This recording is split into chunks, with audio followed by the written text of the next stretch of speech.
रहस्यमयी गर्भ। 60 वर्ष की उर्मिला शहर के बाहरी हिस्से में अपने छोटे से घर में अकेली रहा करती थी।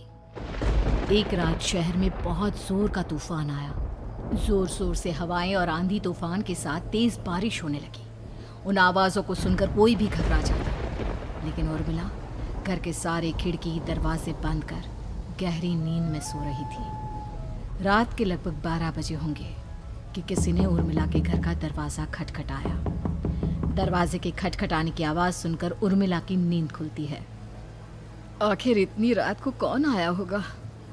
उर्मिला जाकर दरवाज़ा खोलती है तो सामने लगभग 26 साल की बेहद सुंदर लड़की को खड़ा देख हैरान रह जाती है। कौन हो बेटा? और इतनी रात को इतने भयंकर तूफान में कहाँ भटक रही हो? चाची, आपने मुझे पहचाना नहीं? मैं आपकी दूर की रिश्तेदार शालिनी। अरे हाँ, बचपन में तुझे देखा था। इतनी जवान हो गई है, कैसे पहचान में आती? लेकिन तू यहाँ क्या कर रही है, और वो भी ऐसी अंधेरी तूफान भरी रात में? उर्मिला की बात सुनते ही शालिनी की आंखों से आंसू बहने लगे। वो फूट फूट कर रोने लगी। ये देखकर उर्मिला को कुछ समझ में नहीं आया और उसने शालिनी का हाथ पकड़कर घर के अंदर आने के लिए कहा।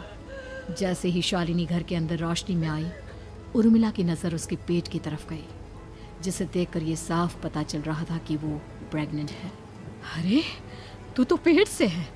ऐसी हालत में इतने भयंकर तूफान में आधी रात को बाहर भटक रही है।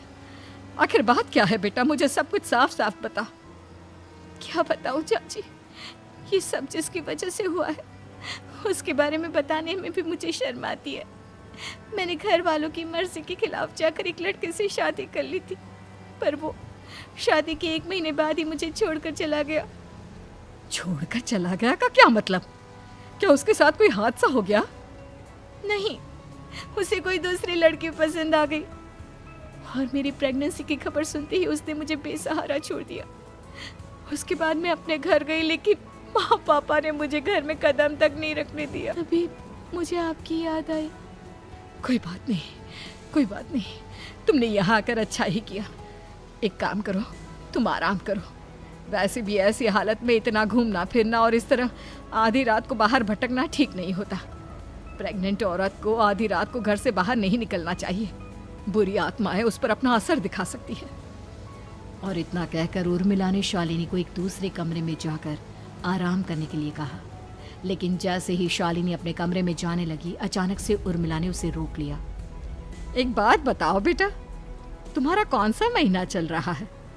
पेट देखकर तो लगता है कि लगभग 6 महीने पूरे हो गए होंगे।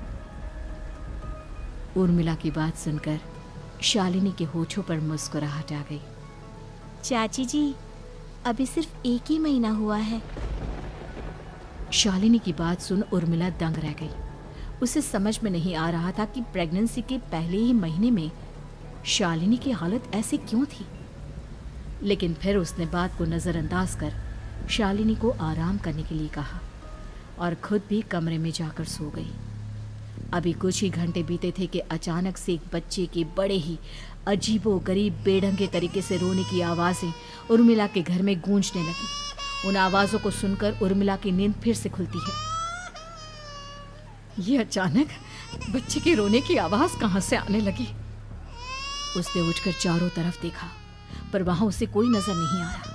उर्मिला घबराते हुए शालिनी के कमरे में गई तो वहाँ उसे कमरे की दीवार पर एक बेहद खौफनाक साया नजर आया, जिसे देखकर उर्मिला बुरी तरह से घबरा गई।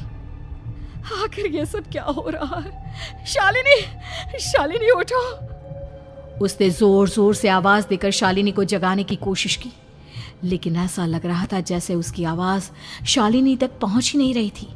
कमरे की दीवार पर एक बहुत बड़ा और बेहद डरावने दिखने वाले इंसान का साया और एक बच्चे के अजीबोगरीब ढंग से रोने और चीखने की आवाजें अब उर्मिला को ज्यादा डराने लगी थी। उर्मिला को शालिनी की चिंता सताने लगी और उसने पूरी ताकत के साथ चीख कर शालिनी को आवाज लगाई, शालिनी! तभी अचानक सब कुछ एकदम पहले जैसा हो जाता है और उर्मिला की आवाज सुनकर शालिनी की नींद खुलती है। क्या हुआ चाची? आप इतनी तेज क्यों चिल्ला रही हैं? अब ठीक तो है ना? अभी अभी मैंने तुम्हारे कमरे में कुछ अजीब सा देखा। तुम ठीक हो ना शालिनी? मुझे यहाँ एक बच्चे के रोने की आवाज़ें आ रही थी। लगता है आपको मेरी कुछ ज़्यादा ही चिंता हो गई है। आपने मेरी प्रेगनेंसी के बारे में कुछ ज़्यादा ही सोच लिया होगा। मैं एकदम ठीक हूँ, आप आराम से सो जाइए। इतना कहकर शालिनी ने उर्मिला को फिर से अपने कमरे में जाने के लिए कहा और खुद भी जाकर सो गई। पर अब उर्मिला की आंखों से नींद गायब हो चुकी थी। अगली सुबह जब शालिनी उठी तो वो सीधा उर्मिला के पास आई। गुड मॉर्निंग चाची। तभी अचानक उर्मिला की नज़र शालिनी के पेट पर पड़ती है, जिस पर नीले रंग से एक अजीब सी आकृति नजर आ रही थी। शालिनी, ये तुम्हारे पेट को क्या हुआ? मैंने इतनी औरतों को देखा है, ऐसा तो किसी के साथ नहीं होता। शालिनी ने जैसे ही अपने पेट की तरफ देखा तो उसे वहां कुछ भी नजर नहीं आया। चाची कुछ भी तो नहीं है, सब कुछ एकदम नॉर्मल है। आपको क्या अजीब लग रहा है? इससे पहले कि उर्मिला उसके सवाल का कोई जवाब देती, अचानक से शालिनी के पेट में जोर जोर से दर्द होने लगा। वो बुरी तरह दर्द से तड़पने लगी। चाची, चाची। ये सब देखकर उर्मिला बहुत घबरा गई। उसने धीरे धीरे शालिनी के पेट को सहलाना शुरू किया, लेकिन शालिनी का दर्द कम नहीं हुआ। उर्मिला जाकर रसोई से पानी का गिलास लेकर आई और शालिनी को पानी पिलाने की कोशिश करने लगी। ले बेटा, पानी पी ले, तुझे आराम मिलेगा। ले ले। नहीं चाची, मुझे बहुत तेज दर्द हो रहा है। अरे थोड़ा पी ले बेटा। जैसे ही उर्मिला ने शालिनी को पानी पिलाया, उसने देखा कि गिलास में बचा पानी का रंग नीला पड़ गया और शालिनी की आंखें अजीब हो गई। उसके पेट पर बच्चे का एक डरावना चेहरा नजर आने लगा। ये सब देखकर उर्मिला की डर से हालत खराब होने लगी, पर तभी शालिनी का दर्द ठीक हो गया।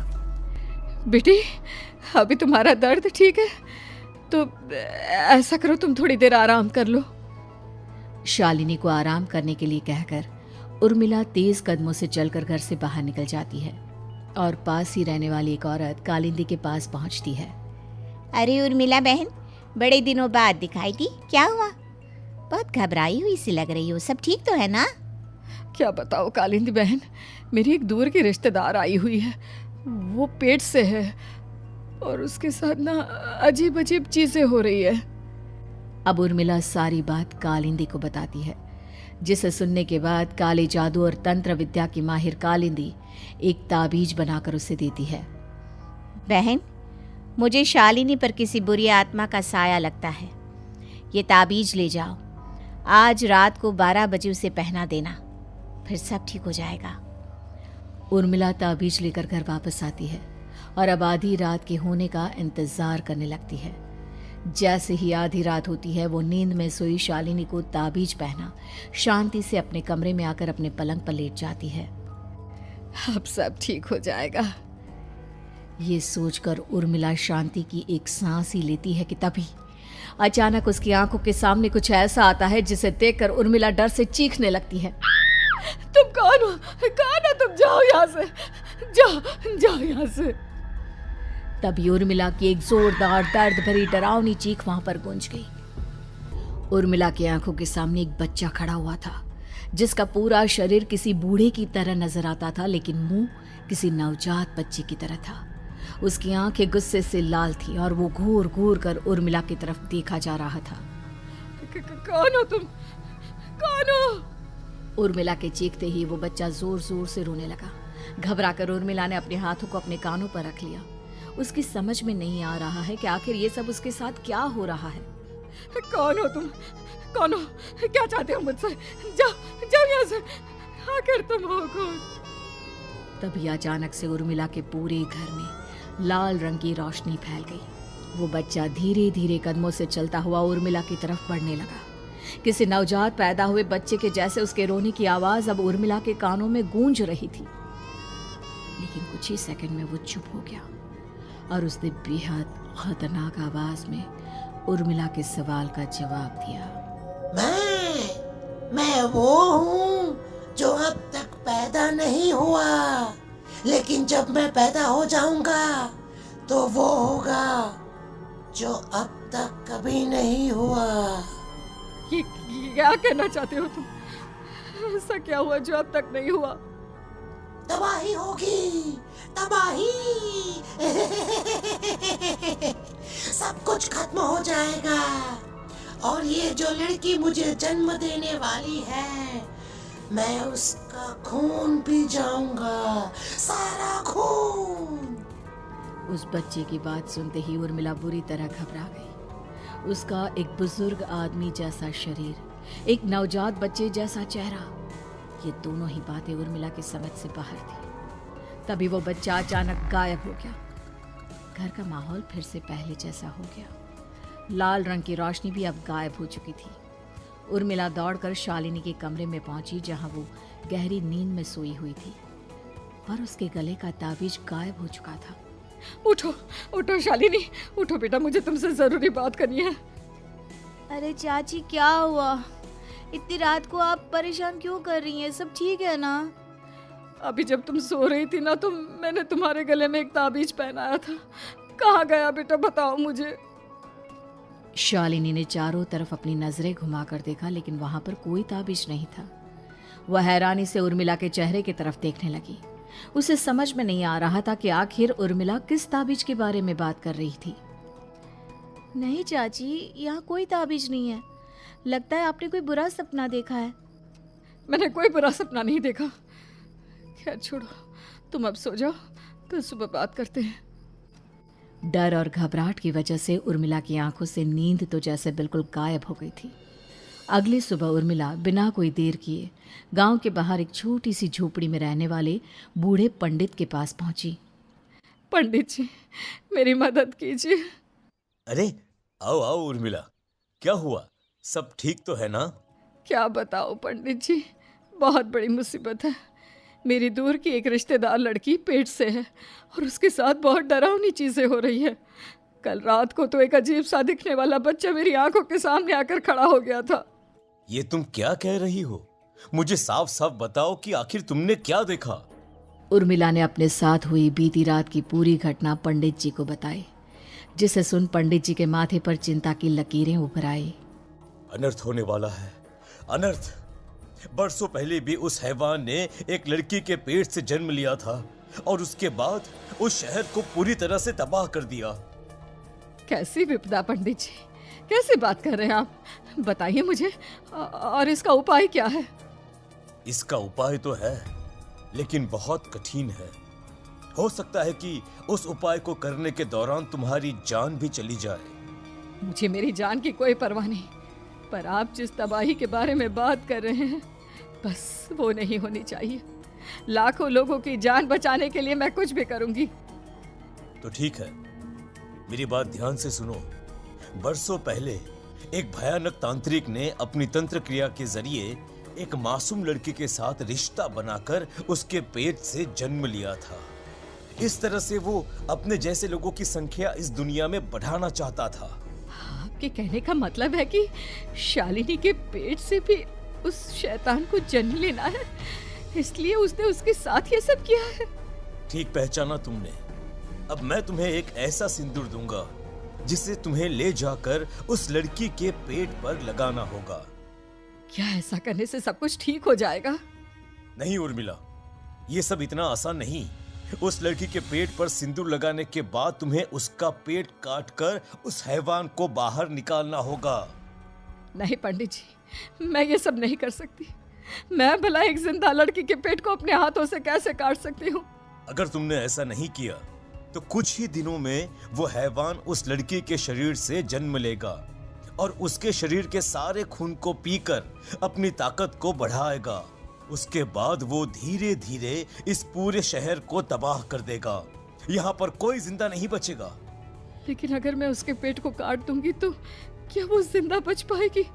अगर शालिनी को कुछ हो गया तो, अगर उसकी मृत्यु हो गई तो? ऐसा कुछ नहीं होगा उर्मिला, तुम्हें अपने मन को पक्का करके ये काम करना ही होगा। सिंदूर लेने के बाद उर्मिला झोपड़ी से बाहर निकलने ही वाली थी कि तभी पंडित जी ने उसे पीछे से आवाज देकर रोका। उर्मिला, उस लड़की का पेट काटकर हैवान को बाहर निकालना ही काफी नहीं होगा। तुम्हें ध्यान रखना होगा कि ये सब करते हुए उस बच्चे का जो आधा बूढ़े का शरीर है उस पर सिंदूर की एक बूंद भी ना लगने पाए, क्योंकि अगर ऐसा हुआ तो वो तुम्हें और बाकी सबको कच्चा खा जाएगा। पंडित जी की बात सुन उर्मिला की आंखें फटी रह गई और उसके शरीर में डर की लहर दौड़ गई। फिर भी उसने हिम्मत की। ठीक है पंडित जी, मैं पूरी कोशिश करूंगी कि मैं उस हैवान को वहीं के वहीं खत्म कर पाऊं। इसके बाद उर्मिला तेज कदमों के साथ घर वापस आती है। दिन बीतता है, रात का अंधेरा छाने लगता है। शालिनी खाना खाकर सोने चली जाती है और उर्मिला लगातार उसके गहरी नींद में सो जाने का इंतजार करने लगती है, जिसके बाद उर्मिला दबे कदमों से शालिनी के कमरे में पहुंच गई। मुझे ये करना ही होगा। अब उर्मिला ने धीरे धीरे शालिनी के पेट पर पंडित जी का दिया सिंदूर लगाना शुरू किया। उर्मिला के हाथ बुरी तरह से कांप रहे थे। उसके एक हाथ में चाकू था जिससे वो पेट काटने वाली थी। उर्मिला ने एक नज़र शालिनी के चेहरे की तरफ देखा और फिर डरते हुए उसके पेट पर चाकू चलाना शुरू किया। कमाल है, मैं इसका पेट काट रही हूँ और ये आराम से सो रही है। इसे दर्द नहीं हो रहा क्या? तभी अचानक उर्मिला के कानों में बच्चे की रोने की आवाज़ सुनाई देने लगी। उसने घबराकर चारों तरफ देखा पर वहां पर कोई नहीं था, बस रोने की आवाज़ लगातार आ रही थी। उर्मिला बिना रुके लगातार शालिनी के पेट को काटती रही। उसे इस बात का भी ध्यान रखना था कि सिंदूर बच्चे के बूढ़े आदमी वाली शरीर के हिस्से पर ना लगे। कुछ ही देर में वो हैवानी बच्चा उर्मिला के हाथों में था। उसने बड़ी ही सावधानी से उस बच्चे को बाहर निकाला और पंडित जी के कहे अनुसार उसे घर से दूर जलाने के लिए ले गई। पर तभी उसके सामने वही बूढ़े शरीर और बच्चे के चेहरे वाला बच्चा आ गया। अपनी गोद में और सामने भी बच्चे को देखकर उर्मिला हैरान रह गई। मुझे मारोगी? मुझे इतनी हिम्मत कैसे आ गई तुम्हारी? तुम पैदा नहीं हुए हो और मुझे पता है जब तक तुम्हारा जन्म नहीं हो जाता तो मुझे कुछ नहीं कर सकते। इतना बोलते ही उर्मिला तुरंत उस बच्चे को घास के ढेर पर फेंक कर उसमें आग लगा देती है, जिसके तुरंत बाद वो बूढ़े आदमी के शरीर और बच्चे के चेहरे वाला अजीब तांत्रिक का भूत भी वहां से गायब हो जाता है। कुछ देर बाद उर्मिला घर पहुंचती है तो वो ये देखकर हैरान रह जाती है कि शालिनी का पेट अपने आप जुड़ चुका था। शुक्र है भगवान का और उन पंडित जी का, अब सब ठीक हो जाएगा। सुबह शालिनी सोकर उठती है तो अपना पेट देख पूरी तरह घबरा जाती है। चाची, चाची ये सब क्या हो गया? मेरा पेट अचानक कम कैसे हो गया? मेरा बच्चा कहाँ गया चाची? बेटी, वो बच्चा नहीं, एक खतरनाक तांत्रिक था जो तुम्हारी कोख से जन्म लेकर सबको मार देना चाहता था। पैदा होते ही तुम्हारी जान भी ले लेता, इसलिए मैंने पंडित जी के बताए उपाय से उसका खात्मा कर दिया है। अब सब ठीक है। शालिनी को उर्मिला की बात समझ में नहीं आती, जिसके बाद शालिनी को पूरी बात उर्मिला आराम से समझाती है। अब वो दोनों ही भगवान का शुक्र अदा करती हैं और एक साथ रहने लगती हैं।